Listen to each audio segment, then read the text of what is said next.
Yeah, I love it. Something that like something I've never tried, but someone has it. Oh, is that one of your things? All right.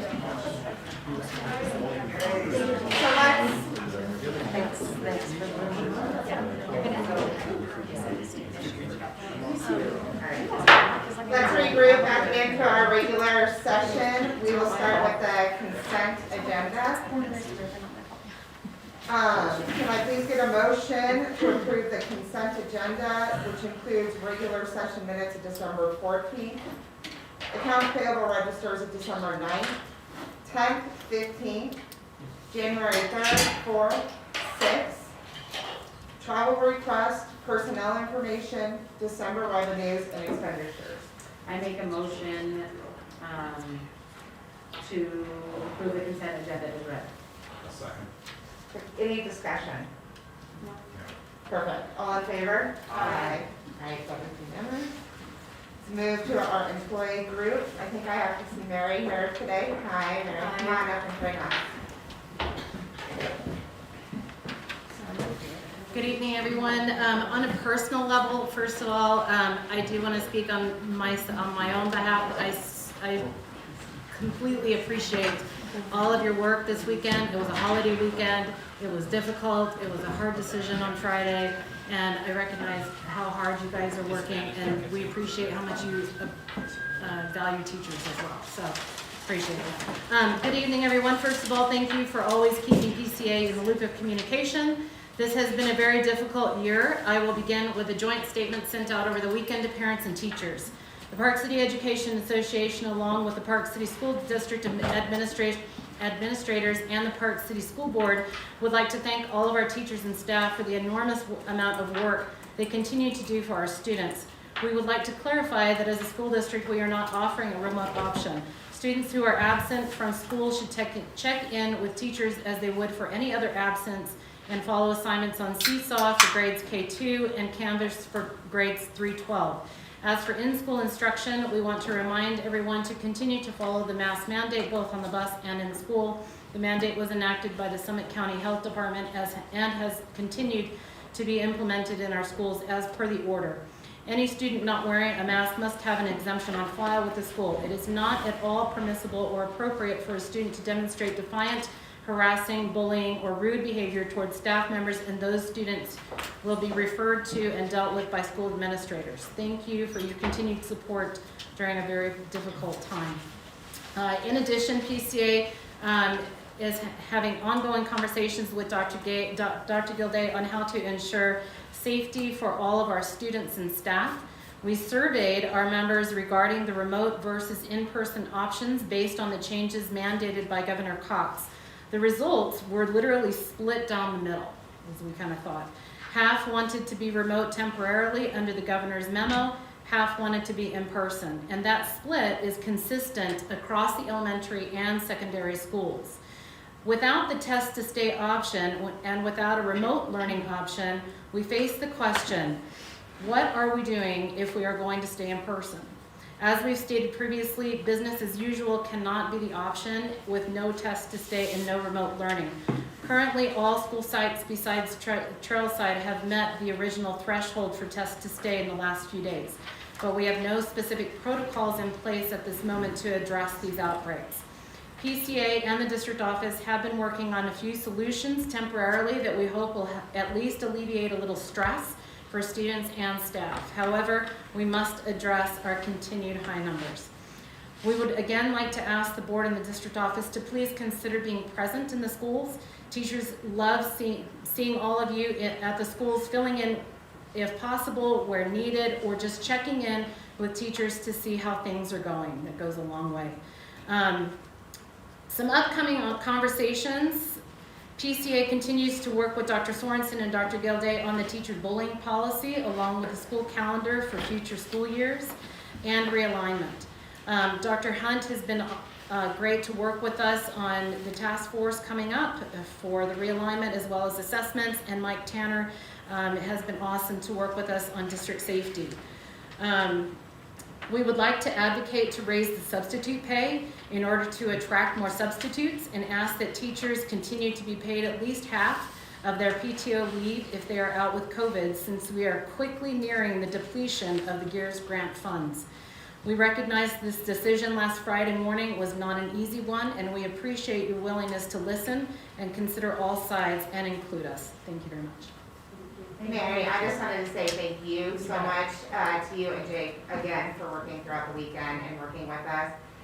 And we do have it on our agenda. We are going to make sure that we have a work session that we're going to, so we can sit down and continue the conversations to have. Oh, great.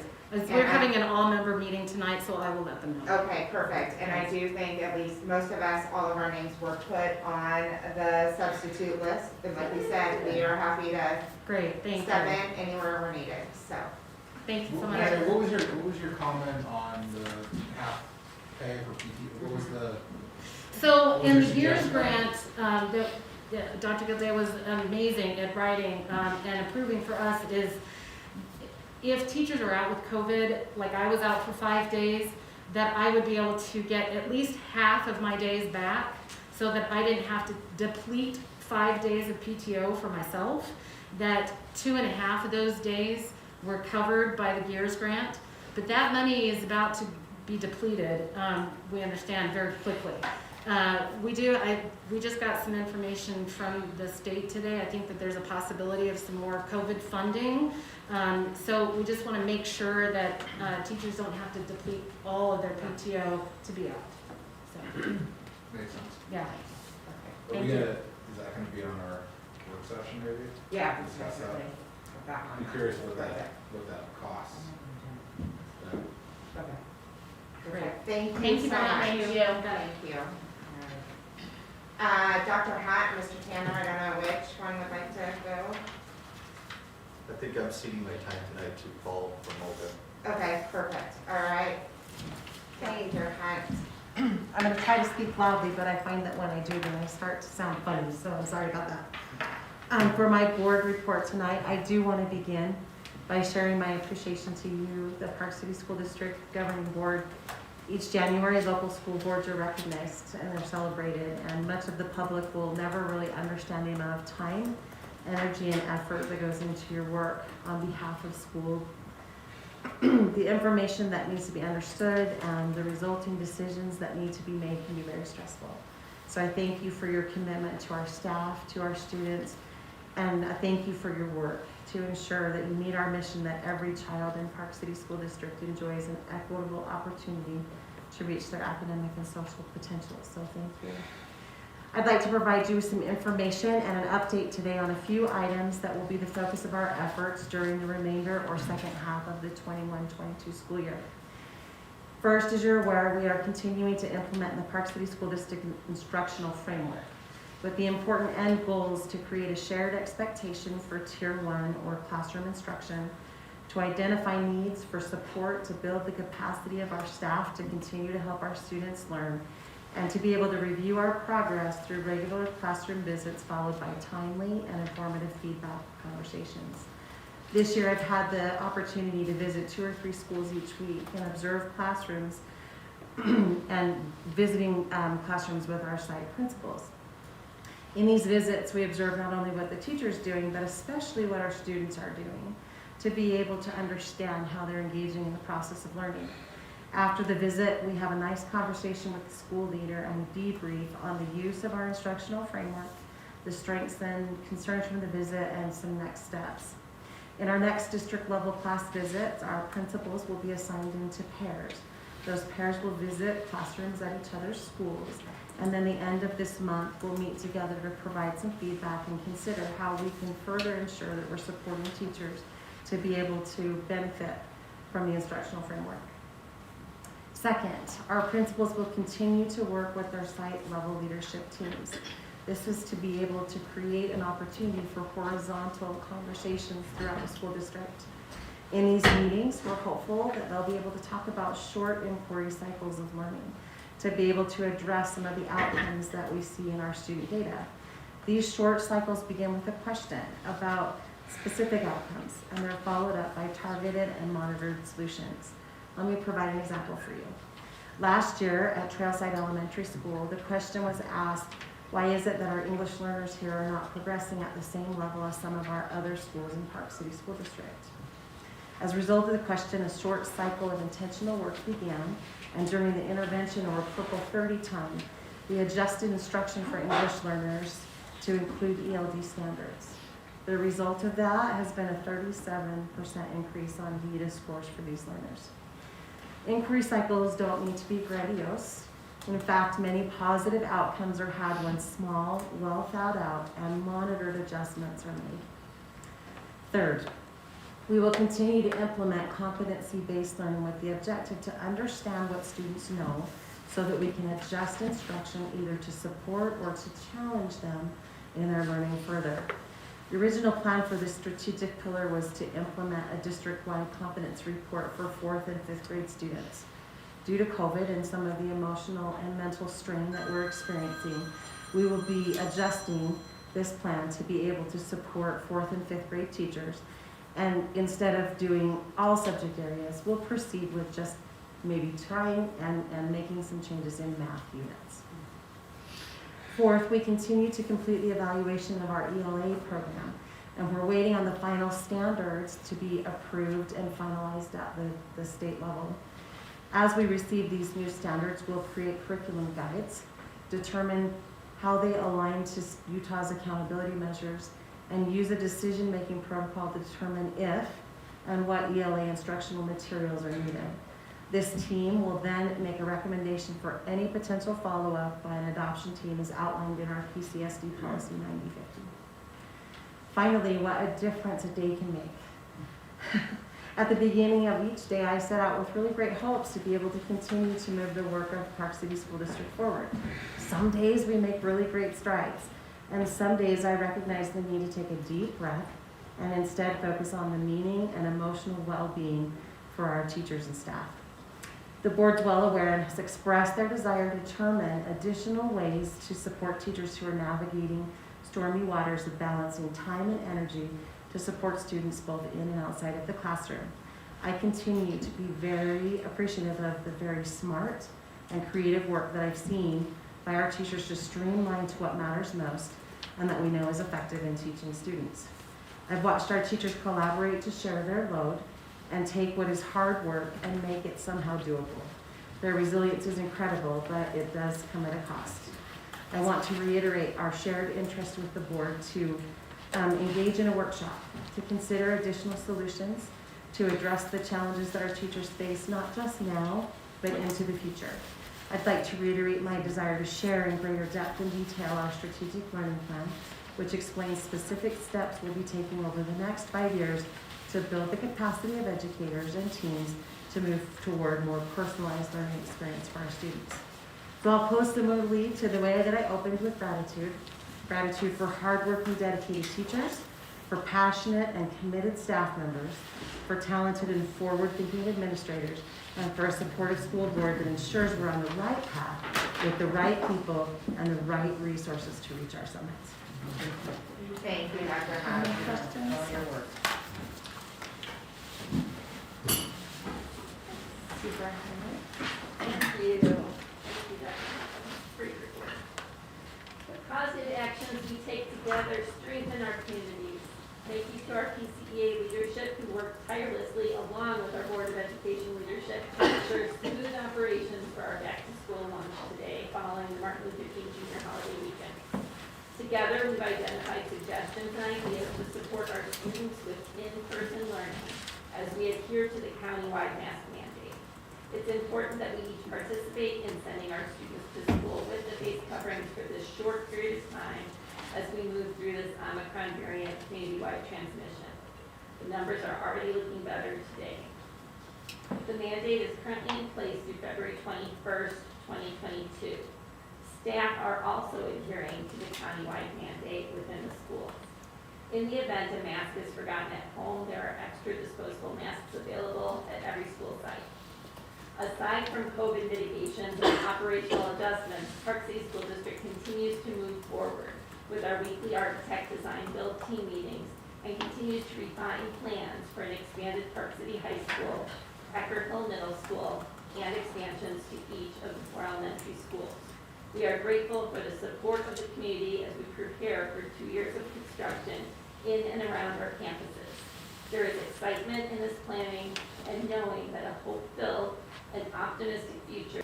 All right, we are gonna switch around our agenda just a tad bit. We're gonna switch to our decision making on agenda item number 6, Basin Recreation Easement.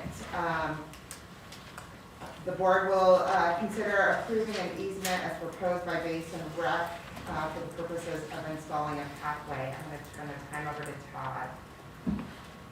Great, I'm changing horses here in mid-stride. Sorry. Nope, you're good. So, Basin Rec had approached us several months ago. Appreciate Dana Jones being here today with Basin Rec, the current director. You may recall that right next to Trailside Elementary, there was the Aventi property kind of up the hill and then into the flat there. So they have acquired that property and they're in the process of developing that. And they want to put a couple of soccer fields or playing fields on that property. But as they sized the project, the finding it's pretty tight. And on the north end of one of the fields, it comes right up against our school district property. So there's enough room for the fields to go in, but they have a pathway or a trail system, and there's not enough room to squeeze the trail in between the district property and where the fields will lay out. So the easement that they're asking for is for a pathway easement to just cut across the very corner, kind of the southeast corner of the trailside property, for that pathway to go through and connect onto Trailside Drive. So that's the concept and the request that we have. I was going to throw up some pictures here for you, but I may not be able to do that right at this second.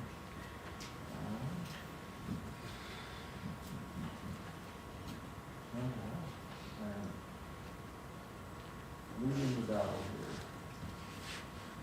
Do you have any questions for Todd while he's getting ready to pull this up? Not just yet. Todd, if I may address the board, Yeah. I have some maps that I Oh, can. great. Sure, come on. Yeah, that's what I'm trying to pull up from here.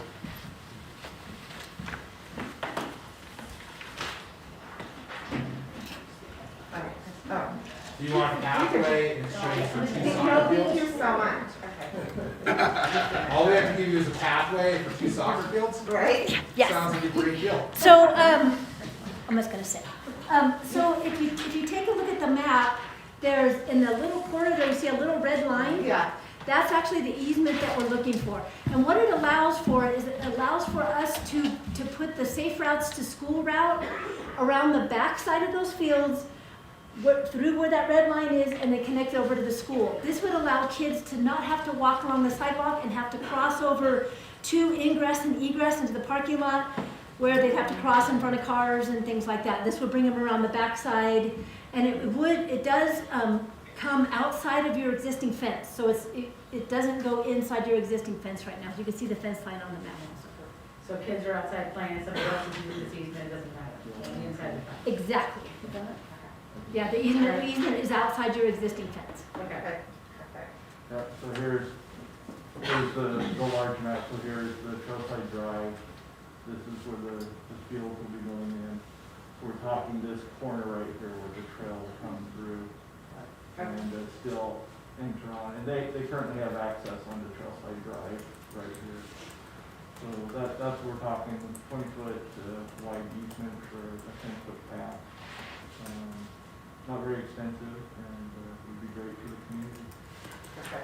Well, then can I get a motion to approve the easement as described? I make a motion to approve the easement request at Trailside as described. Second. Any discussion? All in favor? Aye. Unanimous. Thank you for bringing them out. Yes, thank you. Appreciate it. Thanks. Thanks for coming. Nice meeting you all. Nice meeting you. Bye. All right, now we will go back to discussion, 5.1, for the master planning facilities. David, return to join us. Hi, how are you? Good, how are you? Good, we'll see if we can make this work. What do I need to do? You need me to get out of the way. Let's see, I need to go over here.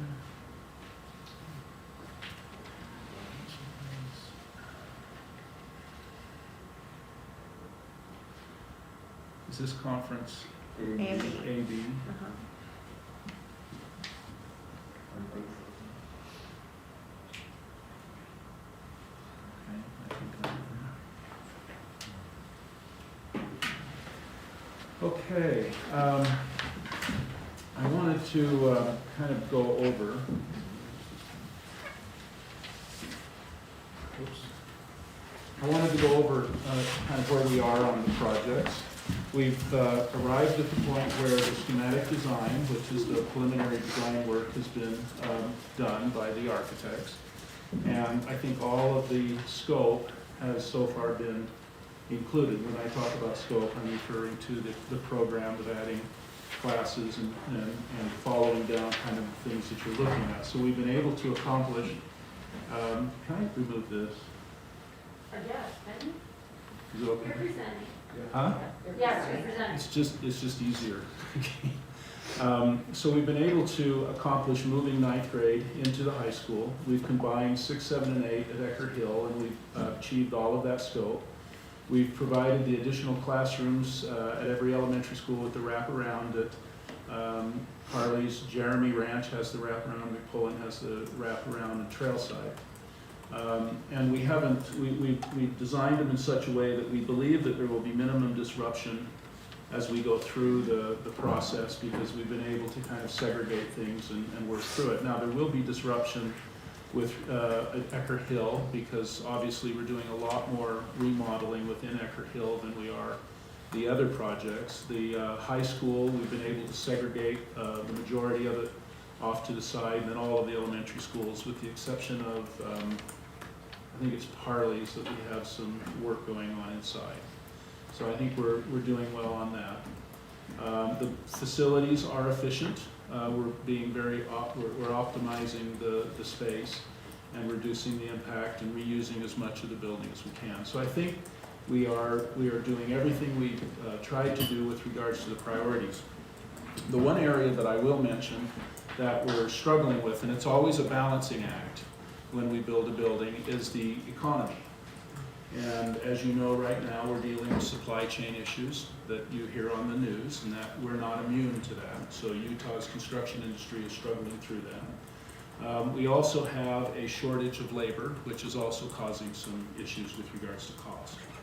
And so later this week, we have on Thursday morning, I'm meeting with the architects for the elementary schools, and we're going to go through and we're going to look at what we can do to try to deal with the costs that we're seeing come in on those, because they're a little higher than what we had originally planned. Same thing with the high school in Eckerd. We're meeting with those folks on Friday to go through that, so I'll be able to give you a better idea of where we are budget-wise on that. With regards to the last one, which is dealing with energy efficiency, we've been able to do quite a bit. If you look at the chart that I'm showing, you can see the column that says current EUI. Park City has a current EUI of 84, the middle school is 58. It's actually your current best building. Parley's is 122, which is really high. McPullen is 83, Jeremy Ranch is 107, and Trailside is 85. If we were just to meet code, which is the building code, it's the absolute minimum, it's what you have to do, we would already be somewhere in the 30% range improvement. So that's good. If we go to 45 EUI, which is doable within the budget before we kind of get to that bleeding edge, we are able to use standard equipment, which is like a variable air volume system, It's a high efficiency system, and we're able to get down to almost a 50% improvement over where you are today, which I think is excellent when you consider the fact that it's within the budget. If we try to push down to that 35, we wind up, because of where we are, because of our environment as a cold climate, the big issue is gas and how we offset gas. And that cost to offset gas is pushing us into what's called an air source heat pump, which is a very expensive piece of equipment, and it allows us to reduce those costs and move towards, or reduce the energy that's taking for gas, and allows us to move to 35. But it is a completely different system than what you're used to using. It is pretty much on the bleeding edge. There's not a lot of experience or a lot of history within even the state, and the cool climate that we live in is got some issues. We are doing some research to try to find out kind of where that's going. You can see that the cost that I've listed under each one totals to about 2.6 million more than what we have within the budget if we were to do it at all schools. We are finding that the payback going from the 45 or the 43 is minimal, or the savings is minimal. You can see on McPullen it's estimated to be around $6,000 a year, and on Jeremy Ranch it's only about 5.9 or 5,900. In essence, it would take you 70 years to pay that back. So in some respects, it's a bad investment to go that direction, because you're throwing a lot of money at the project and you're not getting a lot of return for it. So we're still analyzing it. I think you're in great shape from a standpoint of the 45. We are studying to see how low we can go and what that cost would be. And there is an option that we have to where we may be able to do kind of a plug and play. And that is that we build for 45 because it's within the budget of 43, but we leave space to where we can add this air source heat pump at a later date when it's more, there's more known about it and it's more functional. And that would then allow you to go lower. The other option is to look at your option of buying credits through, what was it, House Bill? Yeah, the House Bill. I can't hear you. 408. Yeah. So I think there's a good story to be told here. I think it's a good process. I think you're making great strides in energy savings by just staying even within the budget. So.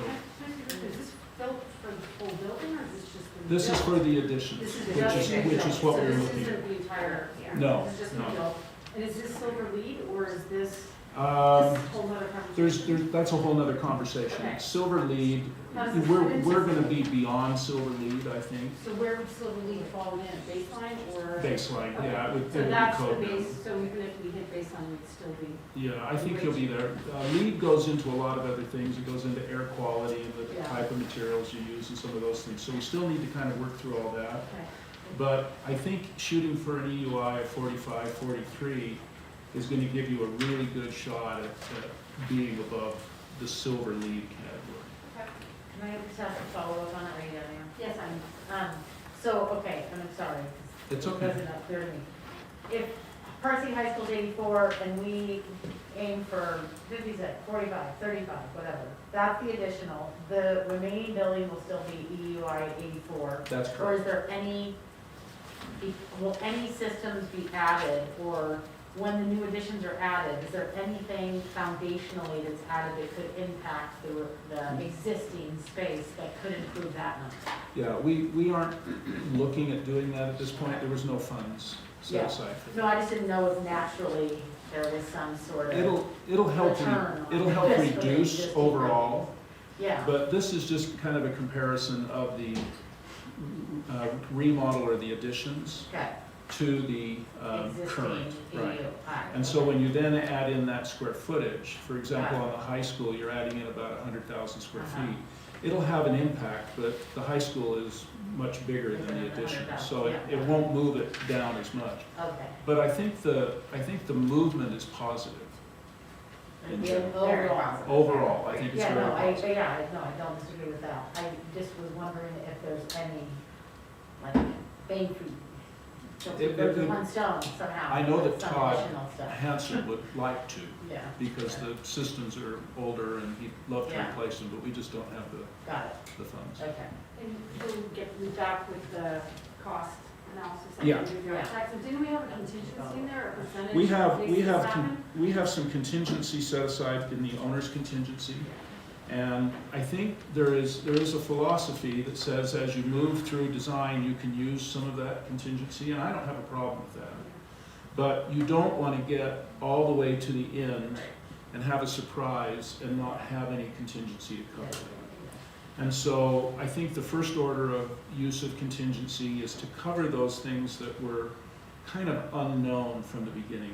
We do know that there's a lot of utilities that are having to be moved. There's some other things that are in the way, like roads and parking lots. And so I think those are some of the first use for contingency. And then I think as we get further into it, as we have that, we still want to hold on to that because no drawings are perfect. And I'm speaking now as an architect who's had to deal with change orders. And so you always want to hold on to a little bit when you go into construction for change orders. Okay? All right, thank you. Thank you so much. You bet, happy to. And I guess now I need to figure out how to get out of this. Yeah. Escape. Does anybody have any further questions for David Are you- while he's here? Are you gonna update us once you have a meeting with the architects on what the overage you think is gonna be? Yeah, Can you do that? Can you just shoot us an email? what I'll do is I'll communicate with Todd. Yeah, and even if it's a rough superintendent. percentage, so Absolutely. we can start to look it up. Yeah, it's just it's a big balancing act right now, is Yep. trying to figure out what to take and what not to take, and cut back and what not to cut back. But it happens on every project. Okay. Thank you Thank so you. much for your time. Thank you. All right. We are gonna move on, thank you, Andy. I know on the agenda here it says additional staffing needs, which I think is part of the discussion that we want to have, but I think in general, and I could be wrong, is that we are looking to have a bigger discussion. And we'd like to set up a time to have a work session to discuss a lot of ideas to help the district with some thoughts moving forward. It's also, Mary, it's one that we would like to have you guys at the table with too. So if we want to make sure that you are aware of that. And I think we want to try to have it sooner than later. So I guess right now, can we just pick a date? Is there any time towards the end of this week, early next week, that we can get it on the calendar?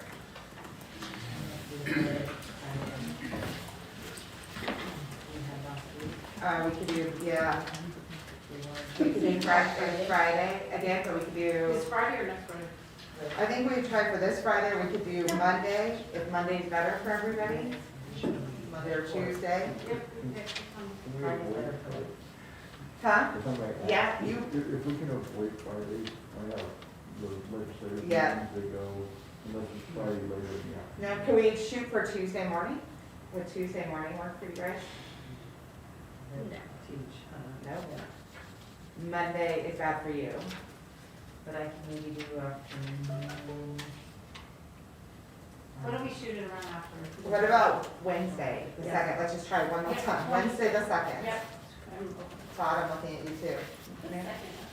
The second or third. Oh, yeah, oh, no, sorry, Wednesday, the 26th. Yeah, Oh, the 26. 26th. Yeah. Is morning, Yeah, 8 to 2. can we do 10 a.m. or? All right, 10 a.m. on the 26th, will that work? Yeah. Does that work? I mean, we have to get subs, so we just have to figure that out. So one of us will be there. We'll make sure. Would afternoon be better? It doesn't really matter. Okay, let's just do 10 a.m. Yeah, you guys do it. We'll on the figure it out. 26th. Perfect.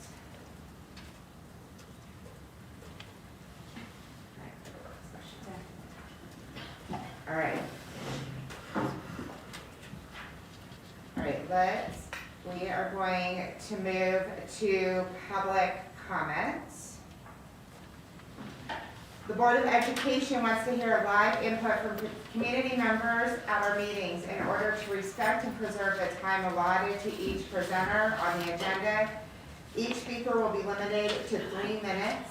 Speakers representing the group will be limited to 5. If you wish to address the board, please read and complete the blue public comment sheet on the table and give it to the board clerk. Each speaker will be invited to the rostrum to speak in the order in which the form is received. Please state your name clearly for the record. The Board of Education expects all public comment will be polite, respectful, and accurate. Please refrain from specifically identifying personnel. Personnel issues are not appropriate for public comment, therefore such comments will not be allowed. So I'll let it, looks like there's some blue sheets being filled out, so I will give it a quick minute. And then I am going to state, I have another board member that does have to leave early, so please, when Ann leaves the room, she has something she has to get to that's personal, so apologize, but wanted to make sure that we got through all of our business with a forum.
All right, I'm gonna, even if you have one, I'm gonna start calling up. The first one is, and I believe it's Gina, is it Mason?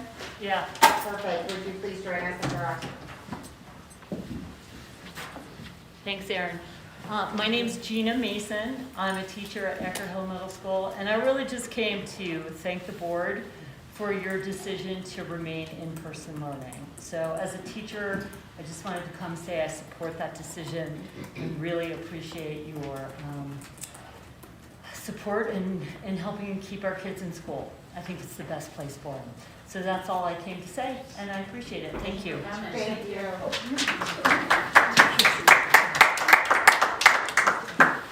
Ronald Allen, if you'd like to join us. Yeah, good afternoon. Yeah, my name's Ron Allen, and I'm a substitute teacher at mostly the high school and Treasure sometimes. And I've been doing it for a number of years. So last year when we had both in-person and virtual, online teaching, I was doing that. And I tutor on the side, and for the kids in Park City, I do it in person. And for those that have moved out of state, of course, I have to do it by either Zoom or Google, Hangout or whatever. So, so I've been seeing both sides, both in person and the virtual. And so, first of all, let me just say I'm in favor of in-person learning. That, from what I've seen, is our teachers are great, at least the ones I know of at the high school, and they're all excited about teaching. They do a great job, but it's asking an awful lot of them, I think, to do either a combination of in-person and virtual, or even virtual. I just see the kids that are doing the virtual, I think overall they're falling behind, and they're never gonna catch up.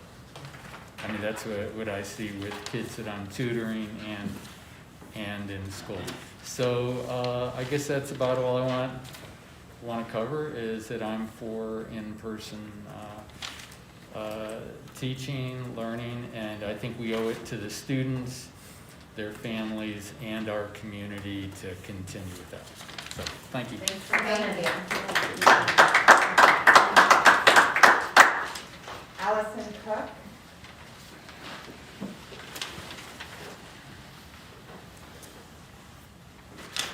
Hi, everyone. Happy New Year. Thank you for the opportunity to speak. My name is Allison Cook, and I'm a PCSD parent. 15 days to slow the spread. Remember that. We are now 2 years into this, and it is clear that COVID is here to stay. As more data has become available, many things have changed, but the one consistency is that kids and young adults are at a nominally zero risk for hospitalization and death from COVID if they do not have pre-existing conditions. In fact, they're more likely to die on the car ride to school than from complications from COVID. In addition, the data are clear that the harms of remote learning and social isolation are a multitude of times greater to students than the harms of COVID, especially for our most vulnerable. At this point, the vaccine is proven to be effective against severe illness and death. Anyone above the age of 5 has been given free and ready access to it. In addition, the new prevalent Omicron strain, while more transmissible, is much less deadly. In summation, I would like to thank the board, administrators, teachers, and staff for recognizing the importance of in-person learning, especially given the facts that we are now dealing with a COVID variant, which is less severe, and all teachers and administrators have been given the opportunity to be vaccinated and boosted. Thank you. Thank you.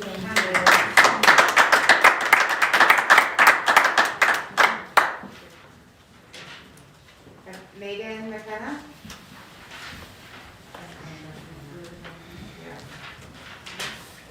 Good afternoon. Thank you. My name is Megan McKenna. I'm also a teacher at Park City High School. And I would also like to comment on the decision made last Friday. I am not in favor of the board's decision that was made last Friday. And it is not because I am not in favor of in-person learning. I am absolutely in favor of in-person learning, and I think most educators would agree that that is what is best for most students. I am commenting on the governor's decision that he made on Thursday, and that was to take away our test to stay. In order to continue to teach in person, a part of that is having that test to stay. We know that's how we can keep students in person safely. With that being taken away, we don't have the tools that we need to address an outbreak. And we are definitely in the midst of an outbreak right now. And so I look at this decision not as, am I in favor of, the 50-50 that was mentioned earlier? Am I in favor of remote learning or online? I am absolutely in favor of in-person learning. And that's why I think we need to address this outbreak so we can continue to learn safely in person. And I would hope that you can reconsider the option to go remote, just like we would in an emergency situation. For example, if there is a snow day or a broken water line, that we could resume, we could continue learning, but in a safe way. And I look at this temporary situation that we've been given, or opportunity from the governor, as just that, a temporary solution to help support staff and students and families right now that are being impacted by the large number of cases, the record number of cases we're seeing right now. In addition, we are lucky to have the mask mandate at this time, but as we know with the legislature, that could go away, or when our mask mandate expires. I think it's important to have options in place for emergency situations if another outbreak were to continue. Thank you. Thanks for coming. Great, Janine A.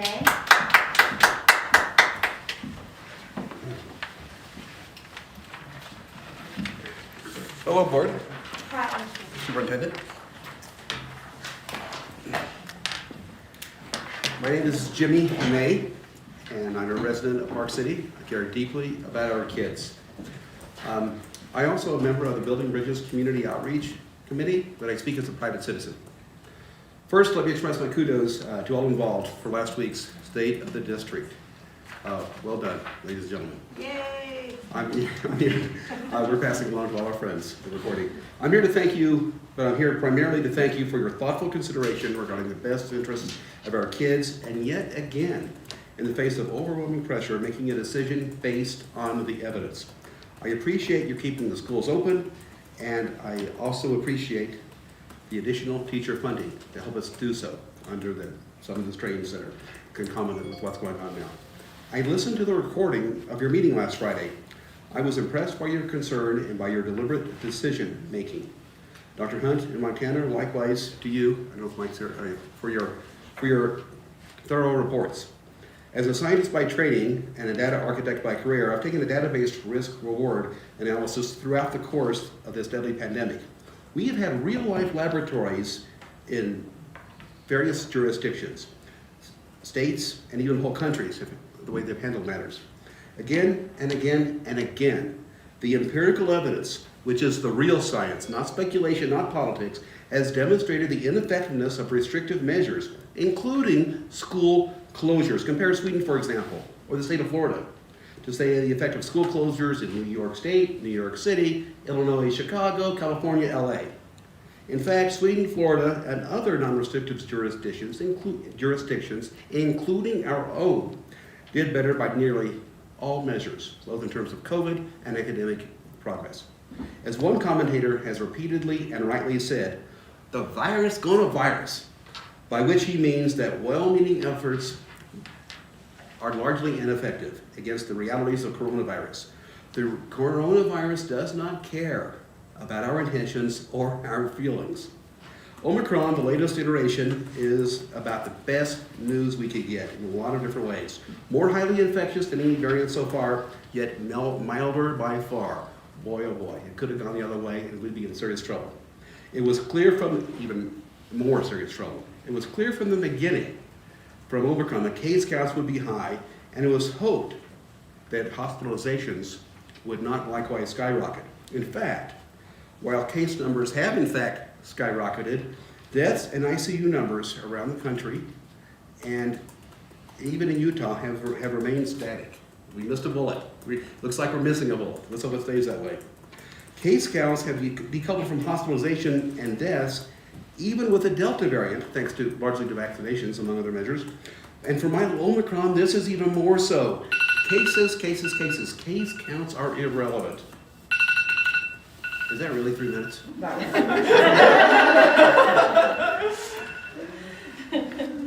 have a couple more paragraphs. May I? Pardon me? I said, if I let you, then I'll let anybody tonight. I'll let you finish. If anybody goes over 3 minutes, we'll just. Okay, I only thank have you. 2 more, so. I'll skip a couple. I'll just do a couple more. Before Omicron, kids, masked or unmasked, simply were not at serious risk. Even during the Delta surge, the 73 million cohort of youngsters in the U.S. had experienced less than 300 deaths for those without comorbidities. 300 out of 73 million. Do the math and look at the stats for yourselves. These kids are at greater risk driving to school, greater risk from pneumonia, from skiing, from snowboarding, all manner of day-to-day activities. These kids are not at risk from the Omicron. Okay, I'll wrap it up here. The board is doing what's best for the students. Closing our schools would do nothing and get us nothing. The schools go remote. Teachers have to come in anyway. Logistics, you know all of this stuff. You've been through this. You talked about it thoughtfully on Friday. I'll wrap it up. The board last Friday weighed the facts, came up unanimously with the optimal, in fact, the obvious right decision. You considered the law, the strain on the hardworking employees, and what the students are going through. Board, I appreciate your thoughtful consideration. Your decision is aligned with the facts and with the evidence. And most importantly, it aligns with the best interests of our kids. We support your decision and we support you. Thank you very much. Jonathan, no?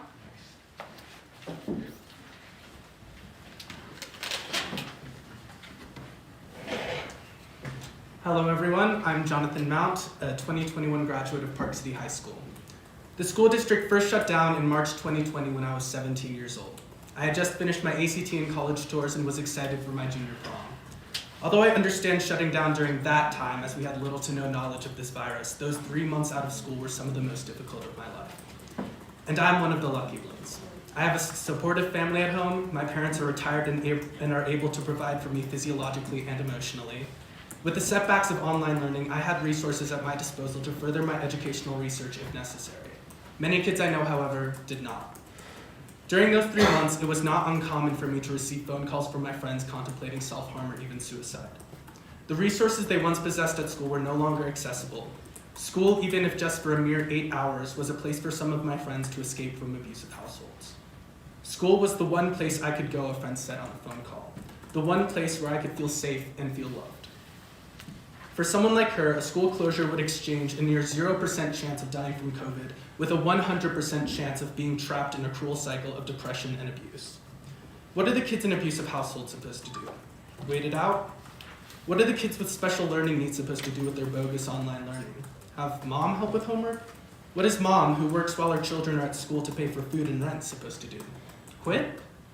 Believe it or not every parent can drive a Tesla to work while paying a nanny to watch over the kids. I volunteer in the after-school program at McPolin every day from 3 to 6. Before you say anything, no, the parents don't have their kids in the program so they can squeeze in an extra Pilates class. Many of the parents picking up their kids at 6 p.m. are just coming from a 10-hour work shift. Let me ask you, who is going to watch over those kids when they can't go to school? And even for the parents who can forfeit their job to watch their kids, how will your kid feel not being able to see any of his or her friends? The biggest reason I volunteer in the after-school program is to see the smiles on the kids' faces, to see their imaginations flourish as they invent fun new games with their friends on the playground, to watch them race across the gym in a game of sharks and minnows, or to see them shoot a basketball 50 times until finally making it into the hoop.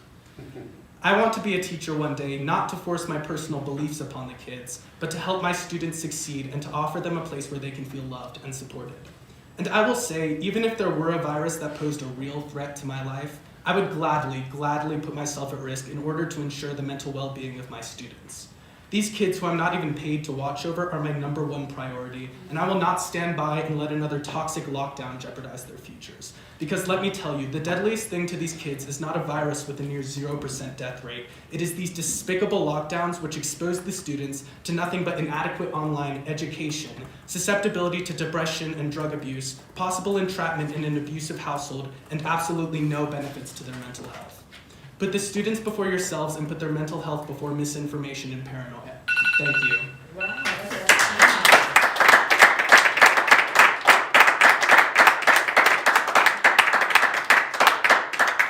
Thanks, closed. Christine. Seriously, does anyone need to hear more than that? Anybody?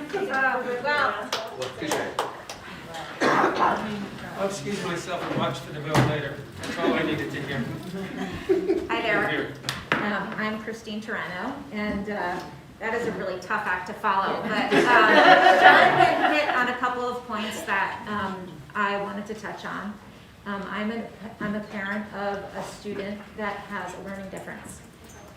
And for students that have learning differences, it is extremely difficult, if not near impossible, to sit and effectively, in some cases, teach themselves. Also, in terms of learning differences, they often run in families. So you may have parents that have a very similar learning difference that may not have the ability to help them. I've seen personally from my daughter and some other friends that it does spiral into isolation, depression, detachment.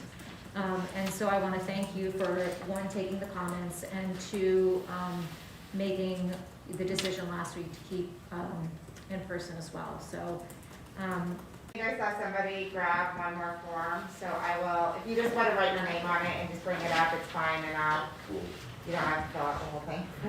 We can get it afterwards for Lori.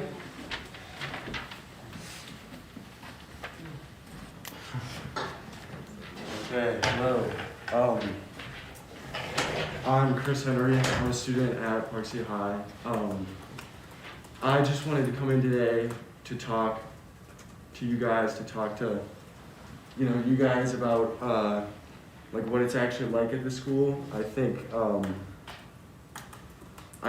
the mask mandate obviously is super important. I think when we talk about, you know, shutting down, we're not talking about shutting down a full lockdown again. You guys are talking about like last year, and I know it was tough for a lot of kids, but we aren't talking about another 3-month lockdown. We're talking about stopping the current situation, which is really bad at the high school. We have almost 200 cases. You know, it's like we're in a full-on, like, it's like walking through those halls, you don't know if, you know, your best friend has COVID, or like, it's really bad right now. And the faculty is doing their best. They're doing a really good job trying to keep kids, you know, masked, and like, it's really hard to watch because, you know, a lot of kids aren't respecting it and aren't taking this seriously, because while like we might not be at risk to die from COVID, other people are, and we can still spread that to those people. So I think to ignore the fact that kids can still transmit COVID to people at risk and those people could die, like, that needs to be taken into consideration as well. So I don't know, I just wanted to come in, give maybe a perspective of a student at the school, and say that, like, I would be in favor of a shutdown if it meant that we could hopefully get this under control at the high school, at the other schools. Yeah. Yeah, because I'd like to elaborate on that, but going to the school, it's like we're risking our family's health, our health, because kids simply are disrespecting the rules by choosing not to wear a mask. And the kids are just walking around the halls like pulling their mask down or just having it under their nose. And like Chris said, teachers are doing their best to enforce it, but if there's such a huge population at the school of students who are just choosing not to wear masks or pull them down, and it's seriously like, it's almost nerve-wracking walking through the halls, because I just feel like I'm at a huge risk, even wearing a mask, because there's so many students who just choose not to care at all. And I think that we should really like start enforcing more about like masks and like the usage of masks and the proper usage of masks, instead of just having students only be enforced in classrooms, because it's really in the hallways and in the cafeterias that the issues really happen, because that's when kids pull their masks down and start socializing, because there's not enough like teachers or faculty. You're okay. Okay, to like seriously enforce this issue. But I think there should be something done to make sure that kids like specifically like have their mask over their nose and like protect themselves as well as others. I agree with Alex, and I think the upside of a shutdown is that the responsibility falls off of the kids to be wearing the mask, and like, even if it's just for a few days, then hopefully it can get, like, we can get the situation under control. But right now, since the responsibility is on kids at the school, and for whatever reason, like political, like this virus has been very politicized, people aren't wearing masks, and they're proud of it. Like, kids are walking around like in bunches with masks down, proud that they have their masks down, which, like, I think we can all agree is just irresponsible when we have 180 cases at the high school alone. If we do shut down, it takes the responsibility off of the kids. I don't want to go to a school where I feel at risk of getting sick and getting my family sick every single day. Like, I have people in my immediate family who are immune or like are compromised to this virus. I don't want to have to transmit, like, I don't want to be the one to give a member of my family COVID and have them be hospitalized or die from it. I don't think that's like that unreasonable. So, and we're doing the best we can to make sure that we don't spread it, but if a large portion of the school chooses not to care, then it's really difficult for the students who really do have like issues with COVID and like have people that if they get infected, they're at a serious risk. Like, it makes it really difficult for those people to like continue to keep being safe and taking care of themselves when people just are like disrespecting the rules. Thank you both for coming. Yeah, thank you. Thank you. We will, can I I make a motion to adjourn until our next meeting on February 18th at 4 p.m.? Or no, our work session, sorry, next Wednesday at 10 a.m.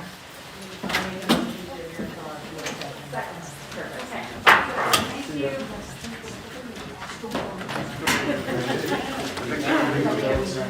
you.